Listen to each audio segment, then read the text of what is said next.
hello ভিউৱাৰ্স কি খবৰ বাৰু আপোনালোকৰ কাতি বিহুটো যোৱা সপ্তাহতেই গল কিন্তু মই হে আজি তাৰ আয়োজনবোৰেৰে এয়া ভিডিওটো লৈ আহিছো বিহু বুলিয়ে এজোৰ মেখেলা চাদৰ পিন্ধি ললো গধূলি আৰু এয়া আমাৰ গধূলি তুলসী তলত চাকি জ্বলিলে আৰু মই গৈ কিনিক লগত লৈ এটি সেৱা জনালো আৰু তাইকো মই বিহু বুলি ভাবিলো এজোৰ মেখেলা চাদৰ পিন্ধাই দিও আৰু মেখেলা চাদৰ পিন্ধোৱাৰ পাছত এয়া তাই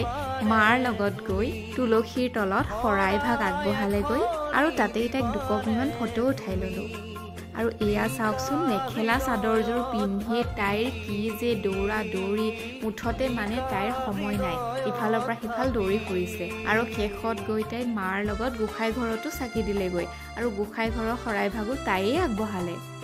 ও ৰব আমাৰ ইয়াত আকৌ কাতি বিহুৰ দিনা কি হয় জানেনে গাঁৱৰ সকলো মানুহ লগ হৈ আহি সকলোৰে ঘৰত তুলসীৰ তলৰ শৰাই ভাগ নাম গাই গাই ভাঙে আৰু তাৰ পিছতহে প্ৰসাদ খাবলৈ পাও এয়া আমাৰ ঘৰতো আহিলে নহয়